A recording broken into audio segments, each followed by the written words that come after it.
Selamat pagi, shalom teman-teman youth yang terkasih. Kita bersyukur minggu demi minggu Tuhan boleh pimpin setiap perjalanan hidup kita.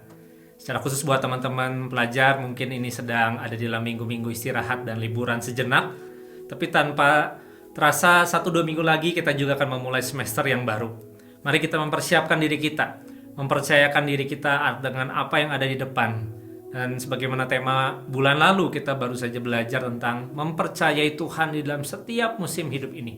Dan di bulan ini kita mau belajar satu tema seri tentang bagaimana mengalami dan mengenal akan kasih Allah. Dan kiranya itu boleh memberkati kita. Saya mengajak kita berdoa terlebih dahulu sebelum kita merenungkan akan firman Tuhan. Tuhan Yesus, terima kasih.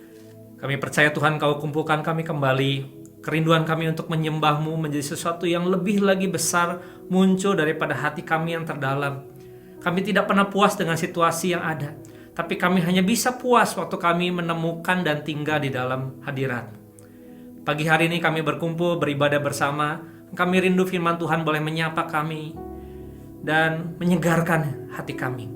Mari tolong hamba-Mu yang terbatas ini untuk boleh menyampaikannya. Kiranya Roh Kudus juga bekerja dengan leluasa di antara kami semua. Terima kasih. Kami serahkan renungan firman Tuhan ini dalam nama Tuhan Yesus. Amin. Teman-teman youth yang terkasih, tema kita yaitu tanpa batas.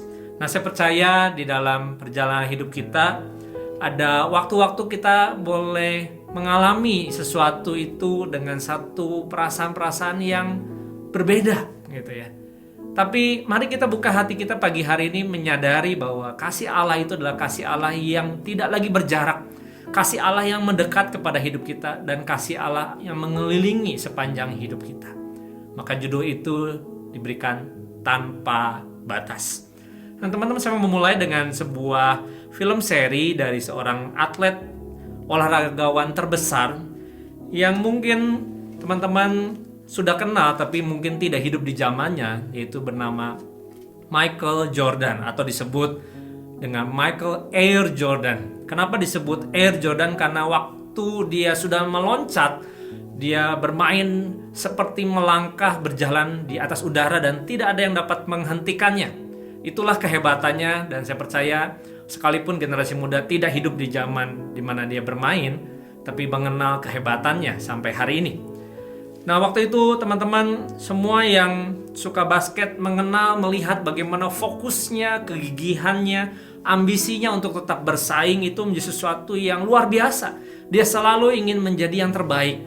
Nah, seri film ini berjudul The Last Dance. Ini menceritakan sebuah perjalanan seorang bernama Michael Jordan dan timnya Chicago Bulls yang memenangkan kejuaraan kompetisi profesional NBA di Amerika Serikat selama 3 tahun berturut-turut ya, dan dia mengulang kembali 3 tahun berikutnya di dalam tidak berurut-urut tapi disebutnya double repeat begitu ya. Jadi dia memenangkan 6 tahun dalam 3 tahun yang diulang kedua kalinya. Nah, seri ini mengisahkan bagaimana dia memulai perjalanan karirnya. Saya teringat dulu waktu masih remaja, saya hidup waktu itu mengenal Michael Jordan dengan luar biasa. Semasa SMP sampai SMA, saya mengikuti terus bagaimana setiap pertandingan dan permainannya, sampai saya harus cari ke rumah teman yang punya parabola dan lain sebagainya untuk bisa menonton bersama-sama. Nah, yang menarik saudara adalah waktu itu semua orang akan berkata, seorang anak muda tentunya akan berkata, I wanna be like Mike, katanya seperti itu ya.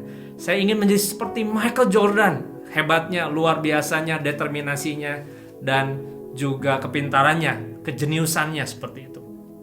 Namun dikisahkan di dalam film The Last Dance ini ada sebuah flashback ketika Michael Jordan itu memutuskan berhenti di puncak karirnya setelah dia memenangkan kejuaraan NBA itu 3 tahun berturut-turut. Nah, itu kurang lebih tahun 93. Apa yang memutuskan dia berhenti dan pensiun? Ada beberapa problem yang meragukan dia untuk bisa bermain kembali dengan kondisi yang baik. Tapi problem utama adalah waktu dia mendapati ayahnya, papanya ini dirampok dan akhirnya ditembak hingga meninggal.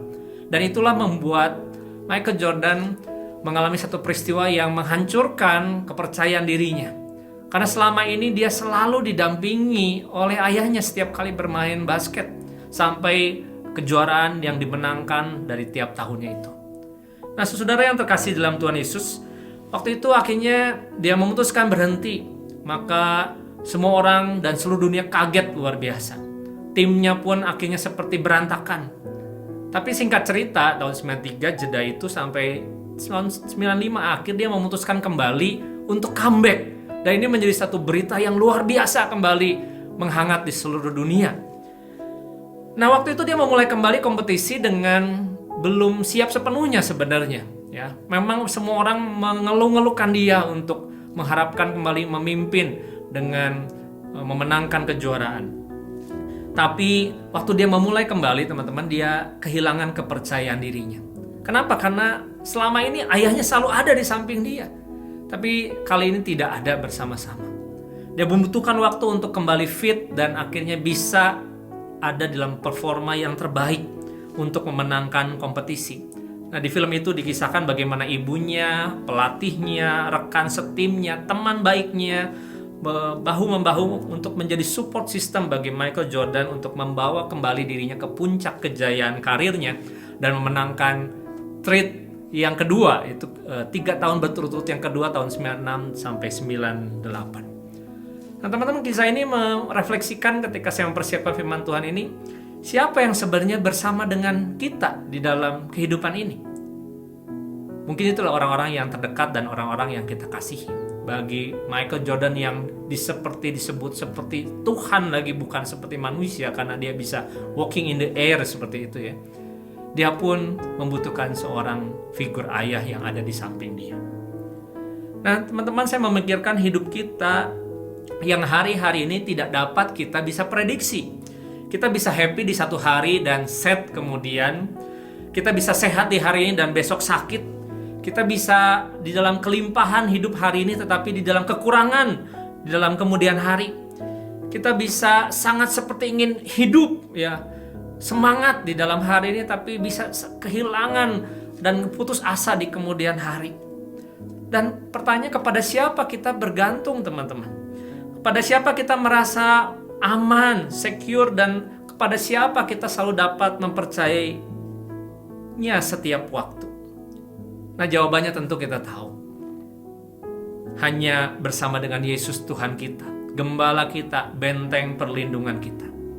Teman-teman, hari ini kalau kita di dalam masa new normal bukan lagi mengenakan semua masker, face shield, dan lain sebagainya. Tapi waktu kita keluar rumah, kita mulai berkunjung mungkin ke tempat-tempat keramaian seperti mall dan lain sebagainya. Kita harus melalui sebuah prosedur yang namanya contact tracing. Yaitu kita harus scan barcode tertentu dan memasukkan data diri kita bahwa kita pernah check in ada di tempat itu. Sehingga kalau ada kasus kita bisa diketahui siapa-siapa saja yang ada di dekatnya. Nah, menarik, setiap kali kita mengisi kelengkapan data itu, kita akan ditanya, apakah saya datang sendiri atau saya datang bersama dengan keluarga, mungkin dengan orang tua atau dengan adik kakak dan teman dan lain sebagainya dalam satu paket data yang diberikan. Nah, teman-teman, pertanyaan tadi adalah dengan siapa kita bersama-sama di dalam hidup ini? Yesus adalah Allah kita yang datang dari Allah Bapa untuk bersama-sama dengan kita. Itu yang paling penting dan itu adalah pesan berita utama hari ini. Keyakinan inilah yang membuat Paulus ketika menyampaikan sebuah nasihat penghiburan kepada jemaat di Roma yang sebentar kita baca. Kepada jemaat yang dalam hidupnya dalam situasi yang sulit dalam kondisi politik, ekonomi, dan pemerintahan kerajaan Romawi pada waktu itu.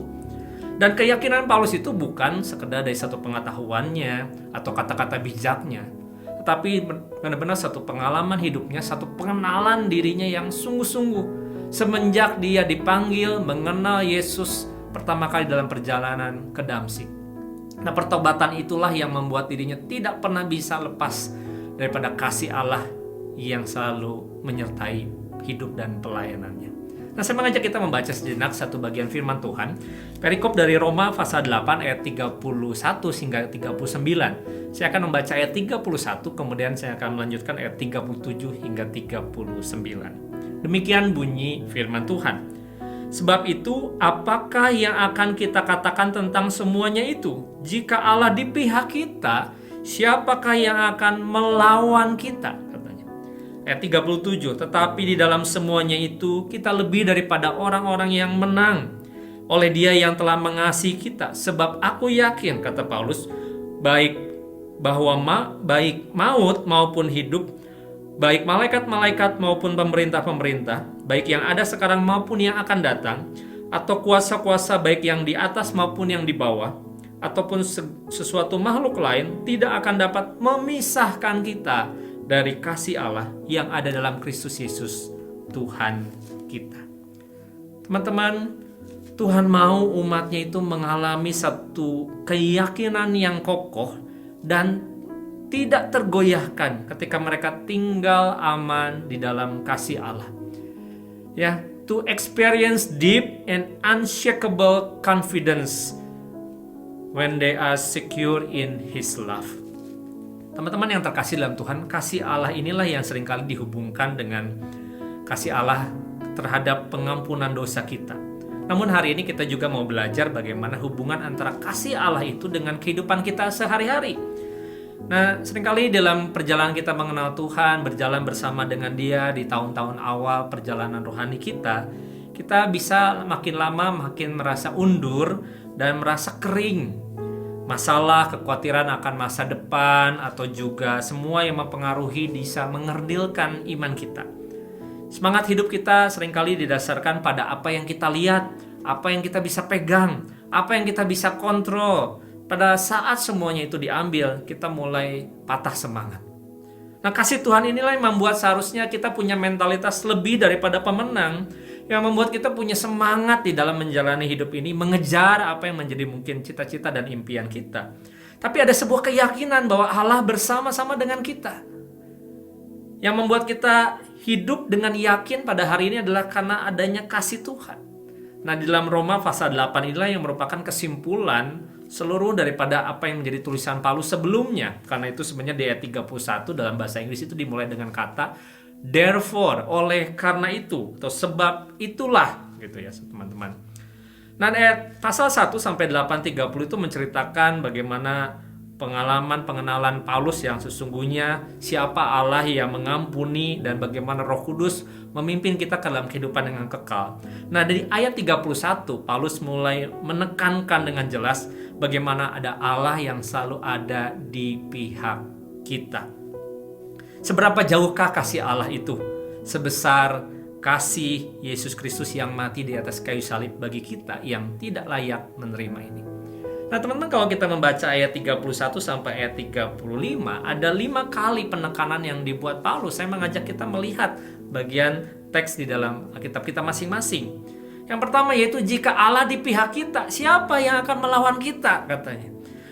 Yang kedua, jika Ia yang tidak menyayangkan anaknya sendiri, bagaimana Ia tidak mengaruniakan segala sesuatu kepada kita bersama-sama dengan Dia. Ketiga, siapakah yang akan bisa menggugat orang-orang pilihan Allah, yaitu Allah yang membenarkan mereka. Keempat, siapakah yang akan menghukum mereka? Padahal Kristus yang mati, yang membangkit itu yang menjadi pembela bagi kita. Dan yang terakhir, kelima, siapa yang akan dapat memisahkan kita dari kasih Kristus? Teman-teman, ayat yang ke-35 ini menjadi sesuatu yang indah. Bertanya kepada kita, kalau menjadi penting Allah itu ada dan hadir buat hidup kita, tentunya kita merindukan kasih-Nya juga ada bersama kita. Dan ayat ini menekankan dengan jelas, siapakah yang akan memisahkan kasih kita? Siapa yang akan memisahkan kita dari kasih Kristus? Sudah, kita mungkin berkata, saya mengenal Tuhan, saya mengasihi Tuhan, tapi berita Injil yang pertama adalah karena Allah mengasihi kita yang masih berdosa. Dia mendemonstrasikan kasih-Nya dengan menyatakan dirinya hadir buat hidup kita dalam situasi hidup yang sulit. Dia memilih kita. Dia tidak melawan kita. Nah, teman-teman, saya mengingat Mazmur 103 ayat 11 itu berkata begini, tetapi setinggi langit di atas bumi, demikian besarnya kasih setianya atas orang-orang yang takut akan Dia. Teman-teman, kalau Allah ada di pihak kita, Dia tidak melawan kita. Maksudnya Dia tidak bertentangan dengan kita. Apalagi yang kita harus takutkan? Dikatakan di sini, nothing living, nothing dead. Tidak ada satupun yang ada dalam hidup ini ataupun yang dapat mematikan hidup kita, karena hidup kita adalah milik Tuhan. Sehingga apa yang bisa terjadi dengan hidup kita, kasih Allah ada bersama-sama dengan kita. Mungkin kau berkata, kok hidup saya susah, hidup saya berat, atau berkata saya mau mati, dan lain sebagainya. Tapi nothing living or nothing dead, tidak ada yang dapat separate us from God's love. Nothing spiritual, nothing physical. Baik secara spiritual, iman kita, baik secara fisik, nggak ada siapapun itu orang lain yang dapat juga lakukan kepada kita, memisahkan kita dari kasih Allah.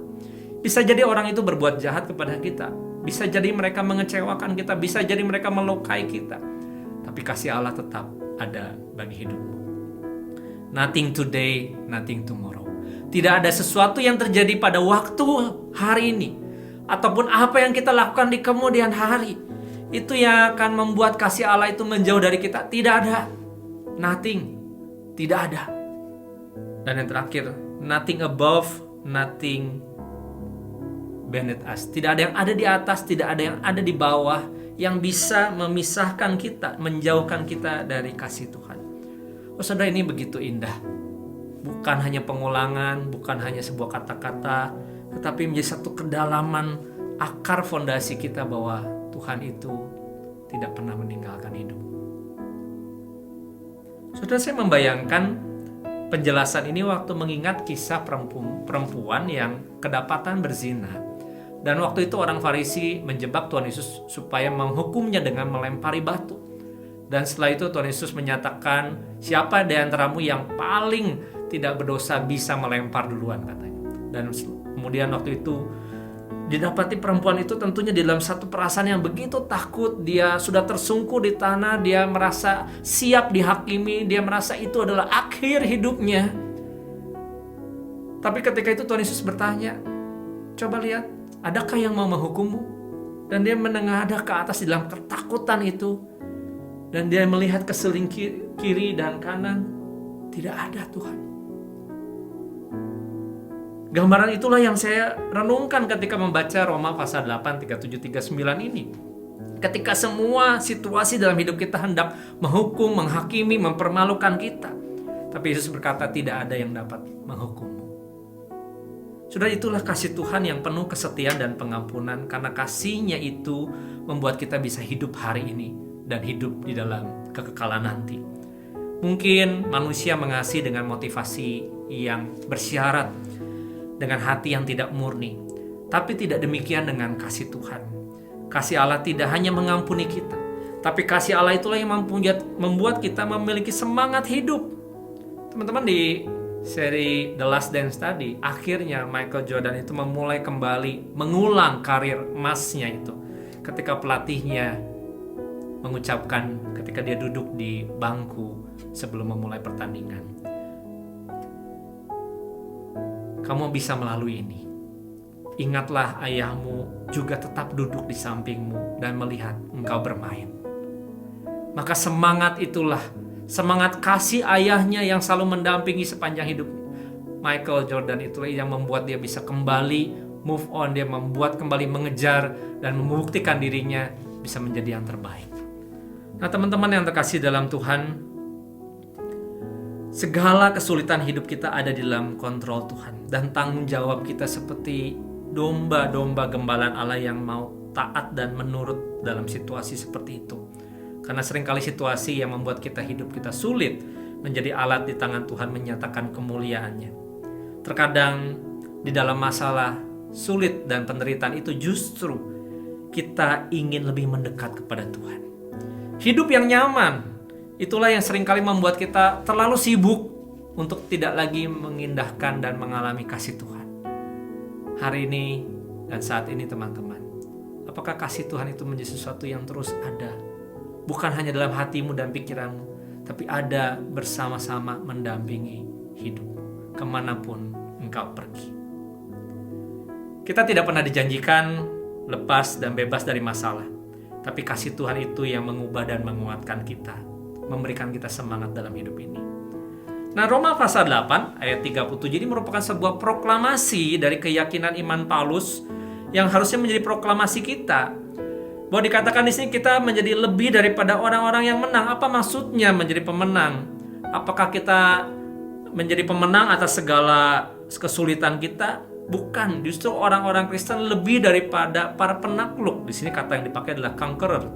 Justru mereka mengalami penindasan, kesesakan, kelaparan, ketelanjangan, bahaya, dan pedang, dan lain sebagainya. Tetapi disitulah mereka mengatasinya dengan kekuatan sendiri. Namun dikatakan orang Kristen lebih dari para pemenang, lebih dari penakluk. Karena dengan mengalami semua kesulitan dan kepedihan itu mereka bertahan. Kuncinya adalah oleh Dia yang telah mengasihi kita. Saudara, Kristus bersama-sama dengan kita melalui masa-masa sulit waktu Dia mati dan akhirnya mengalahkannya dengan peristiwa kebangkitan. Kristus yang sama yang menggenggam tangan kita tanpa pernah melepaskan kita. Itulah yang membuat kita bisa melewati semua kepedihan dan penderitaan dalam hidup ini. Kristuslah yang menjadi kekuatan dirimu. Kristuslah yang harusnya menjadi kekuatan, our strength di dalam hidup kita. Tapi juga di sisi yang lain, kita lebih daripada orang-orang yang pemenang. Dikatakan kita itu diundang untuk menaklukkan, memenangkan pertarungan di dalam diri kita. Saudara, agama Kristen bukanlah agama yang menjadi agama kaum penakluk yang menjadi superior terhadap agama-agama lain. Atau juga agama Kristen yang bertindak atas nama kekerasan untuk membela sebuah kebenaran. Bukan. Tapi agama Kristen adalah merupakan satu wujud iman Kristen dari orang-orang yang sedang berjuang dengan pergumulan dosa yang dekat dengan hidup mereka sendiri. Tapi mereka memenangkannya, menaklukkan dirinya, dan menyatakan bahwa Kristuslah yang menang di dalam hidup kita. Sebagaimana khotbah yang pernah disampaikan oleh Cidesi bahwa kita itu seperti sarung tangan Allah. Allah yang bekerja di dalam diri kita. Maka di ayat ke-37 kita boleh yakin seperti tadi. Baik maut maupun hidup, baik ada yang di atas maupun yang di bawah, baik yang sekarang ataupun yang nanti, kasih Allah itu nyata buat hidup kita. Dan disitulah kita bisa terlepas daripada perasaan yang menderita.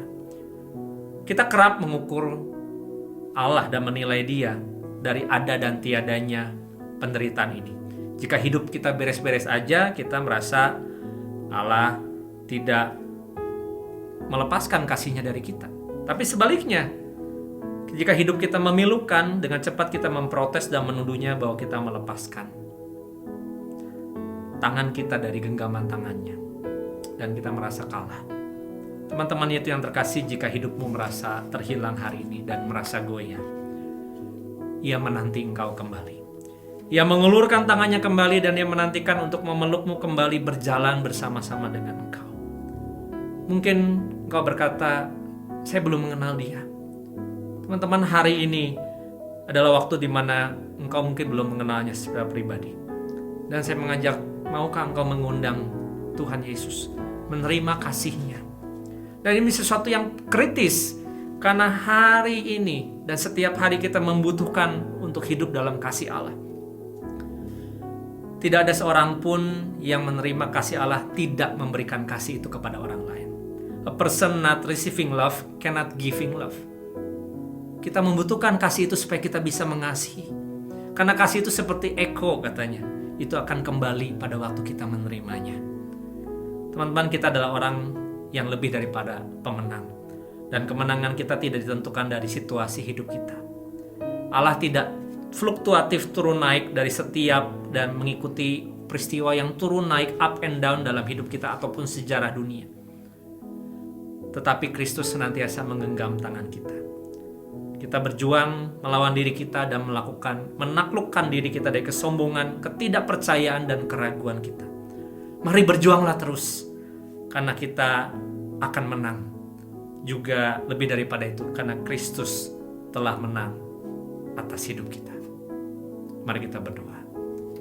Tuhan Yesus, terima kasih untuk perenungan firman-Mu mengingatkan kami bahwa kasih Allah itu tidak pernah meninggalkan kami.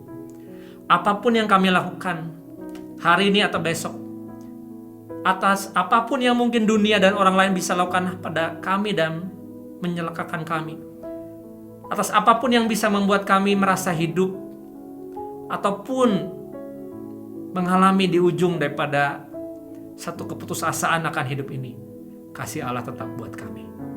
Terima kasih Tuhan Yesus. Kami mengundang Engkau hadir dan kasih Allah bersama dengan kami, karena untuk itulah Engkau hadir di dalam dunia.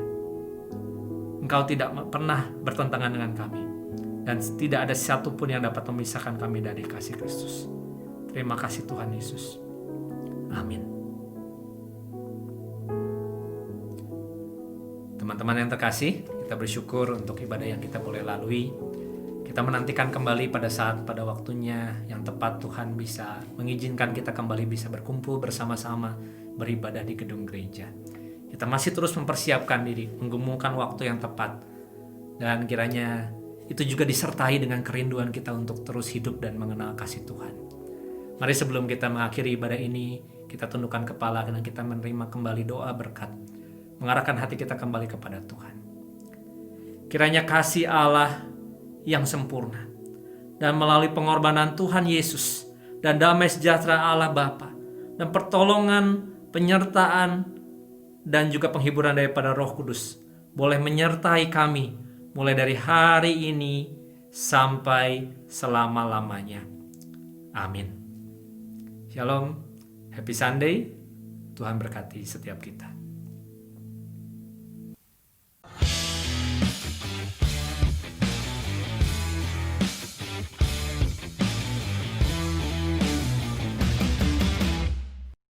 Halo Surfers, balik lagi sama gua Andre di Tukang Warta. Nah, sebelum gua mulai wartanya, gua mau mulai dulu nih dari segmen Tahukah Kamu? Worship Facts. Tahu nggak sih teman-teman kalau sebenarnya ibadah itu bukan cuma tentang musik, bukan tentang nyanyi-nyanyiannya, bukan tentang khotbahnya, tapi ibadah itu adalah perjumpaan kita dengan Tuhan. Simpelnya, Allah Tritunggal itu mau ketemu dan berbicara sama kita. Oleh karena itu, kita harus menyiapkan hati kita sebaik-baiknya.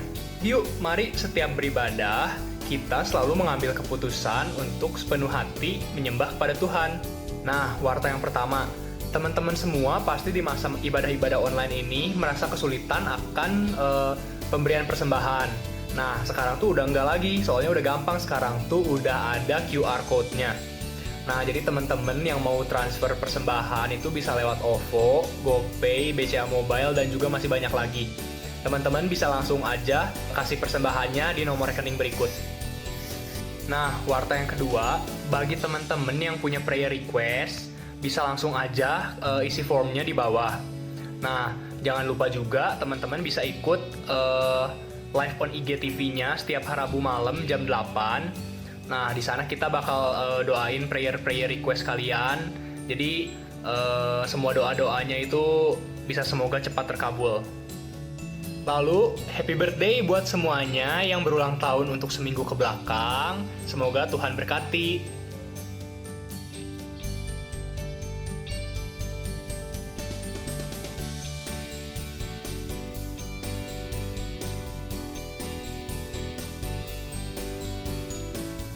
Oh iya guys, jangan lupa juga untuk setiap kalian yang udah punya komit, tetap stay connected ya di komit kalian lewat komit online.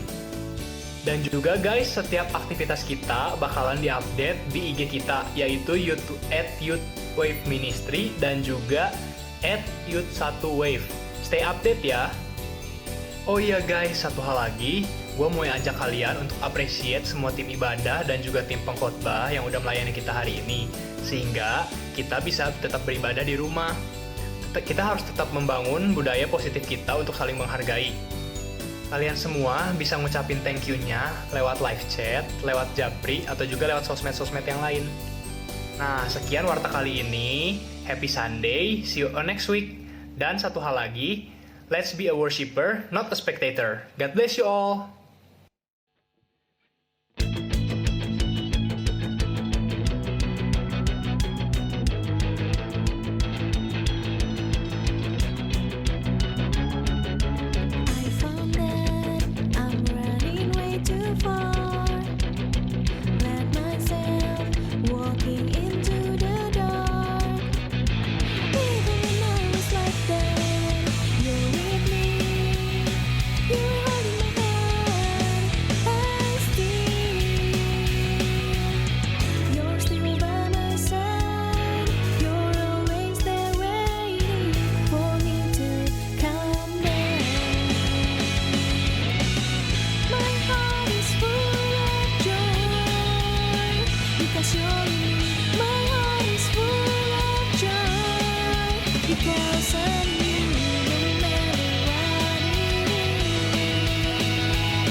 Because you're in me, my heart is full of joy. Because I'm in you.